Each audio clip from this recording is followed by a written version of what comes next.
American Morning, the most news in the morning, period. Weekdays 6 Eastern.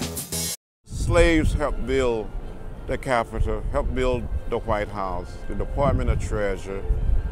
And it was a long, hard struggle to get us where we are today. It is unreal. It is unbelievable.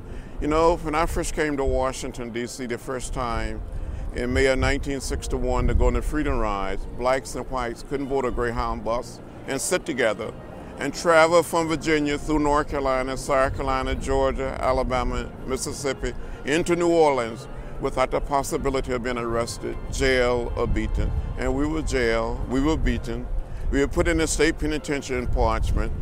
People could not even register to vote when we came back here in 1963 for the March on Washington. And I was here when Dr. King stood and said, I have a dream today, a dream deeply rooted in the American dream.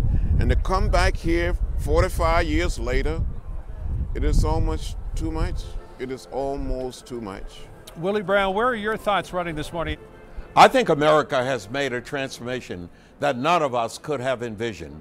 John Lewis is absolutely correct. There's no way anyone would have believed this story if you tell it in June, if you tell it in May, you tell it in April. It just would not make anybody say you knew what you were talking about. However, America has made a transition.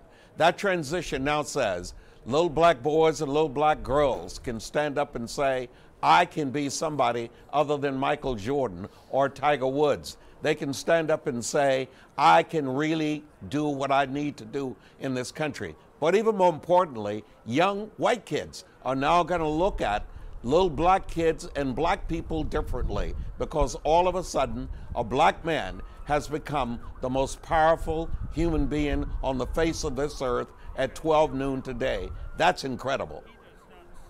So Congressman Lewis, maybe it doesn't immediately launch America into a post-racial society, but what former Mayor Brown was saying there about how people will look at each other differently, how do you think that is going to transform the nation over the coming years? Well, what is happening is going to change America forever. We're going to be a better people, a better society, and we're going to become one America, one family, one people, the American family. It's going to be a greater sense of unity, a greater sense of reconciliation. I see this as a down payment, a significant down payment on the dream of Martin Luther King Jr.